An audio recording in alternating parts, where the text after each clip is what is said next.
বিগত ৫ বছরের পর এই মাসে দেখতে পাওয়া গেল লং টার্ম হোল্ডার্সদের হাইয়েস্ট ডিস্ট্রিবিউশন। এটা এক্স্যাক্টলি কি, এর রেজাল্ট কি হতে পারে?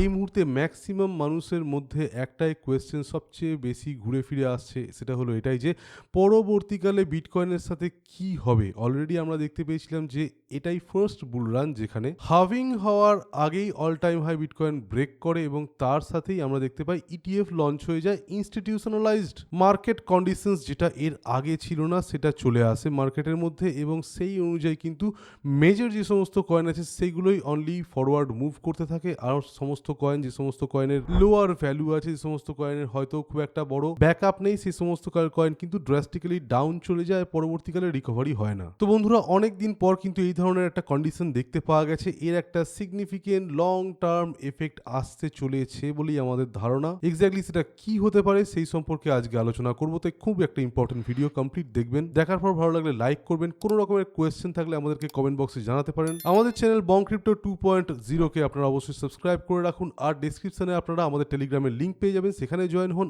আর আমাদের আরো একখানা চ্যানেল আছে যেটা আমাদের পুরনো চ্যানেল বং ক্রিপ্টো, সেখানে কিন্তু আমরা ভিডিও পাবলিশ করি, সেখানেও কিন্তু আপনারা অবশ্যই সাবস্ক্রাইব করে রাখবেন। তো আমি ওম, আপনারা দেখছেন বং ক্রিপ্টো 2.0। Let's get started.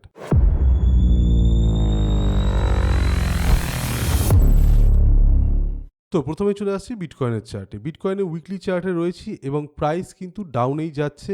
এর আগে একটা ভিডিও আমরা আপনাদেরকে একদম ক্লিয়ারলি বলেছিলাম যে রেজিস্ট্যান্স জোন কোথায় আছে, অ্যারাউন্ড 95K, যার ওপরে বিটকয়েনের প্রাইসকে উঠে আসতে হবে যাতে করে প্রাইস পরবর্তীকালে 1,08,000 বা 1,10,000-এর মধ্যেখানে আসতে পারে। এবার সেই জায়গায় আসার মতো কন্ডিশন এখন অবধি তৈরি হয়নি।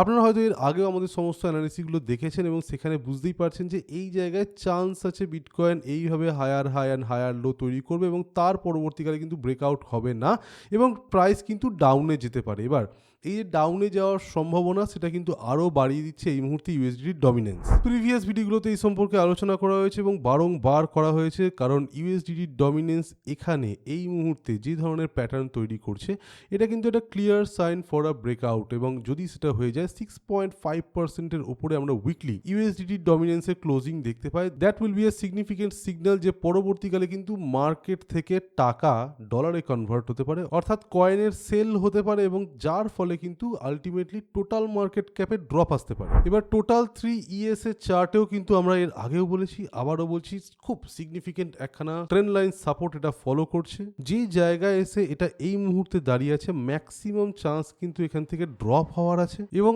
এর আগে ইমোশনাল সাপোর্টস যত আমরা ভাঙতে দেখেছি তখন কিন্তু আমরা দেখেছি যে একটা ভালো রকমের ফল আসতে। তো এবারও যদি সেটা হয় তাহলে নেক্সট যে জোনটাকে এটা টাচ করতে পারে সেই জোনটা অ্যারাউন্ড থাকতে পারে ওই $500 বিলিয়ন কাছাকাছি এবং সেটা কিন্তু হতে পারে অত্যন্ত ইজিলি অ্যারাউন্ড 10-12%-এর কাছাকাছি ইজি ড্রপ এখানে আসতে পারে টোটাল মার্কেট ক্যাপ 3 চার্ট অনুযায়ী এবং সেটা কিন্তু ডাইরেক্টলি এফেক্ট আমরা দেখতে পাবো আমরা অল্ট কয়েনের মধ্যে, যে কারণে কিন্তু অল্ট কয়েনগুলো কোনো রকমভাবেই বড় পাম্প এখন দেখাতে পারছে না।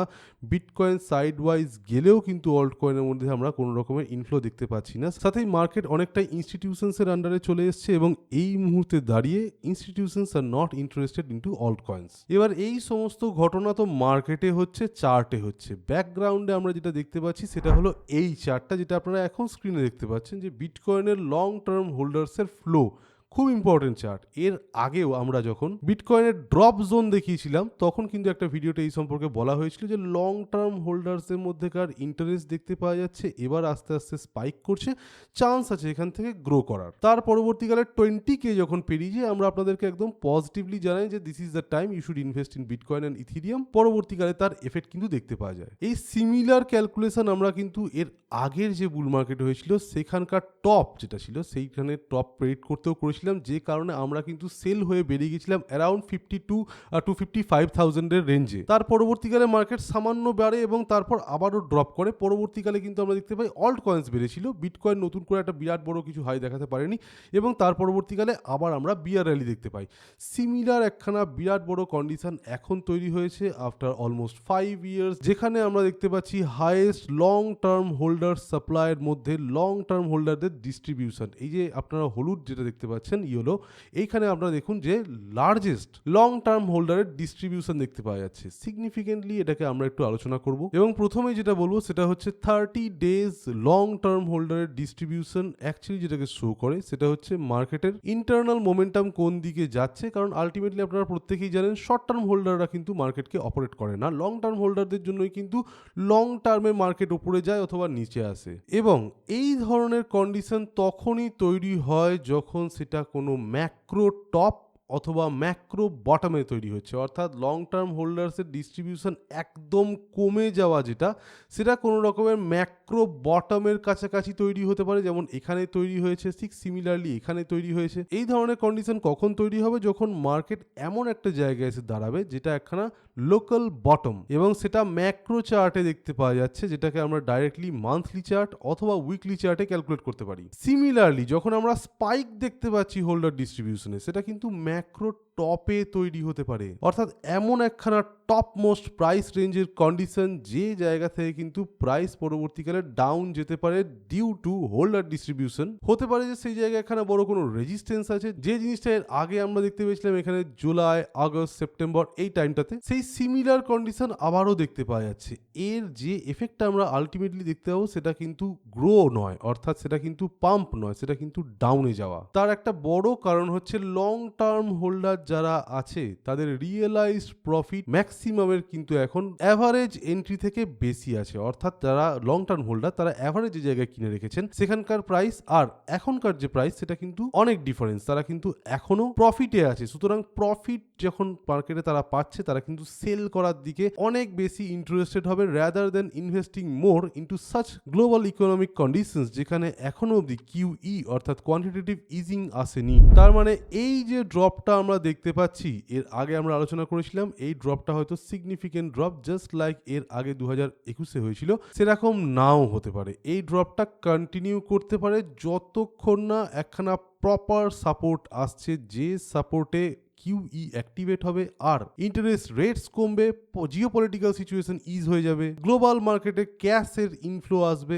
আর তার সাথে যেটা হবে সেটা হচ্ছে ক্যাশ প্রিন্টিং। সেই ধরনের সিচুয়েশন ইন 2026 আসতে পারে, এখন অবধি তো কোনো চান্স নেই। থার্ড সবচেয়ে ইম্পর্টেন্ট জিনিস যেটা এই এলটিএইচ ডিস্ট্রিবিউশন থেকে পাওয়া যাচ্ছে সেটা হলো এটাই যে কোনো জিনিসের হাই ডিস্ট্রিবিউশন হচ্ছে মানে সেটার ক্যাপিচুলেশন বাড়ছে না, উল্টে সেটা লো ক্যাপিচুলেশনকেই বোঝায়, অর্থাৎ এই কন্ডিশনে হাই ফাই কোনো রকমের বাইং চলছে না, বরং যারা সেল করার জন্য প্রিপেয়ার্ড রয়েছে তারা কোনো একখানা এমন ইন্ডিকেশনের দিকে তাকিয়ে আছে যেটা তাদেরকে সেল করতে বাধ্য করবে। এবার সেটা বিটকয়েনের উইকলি চার্ট অনুযায়ী কোনো প্রপার সাপোর্ট যেটা অ্যারাউন্ড 77K বা 75K ডলারের কাছাকাছি আছে সেটাকে ব্রেক করাও হতে পারে।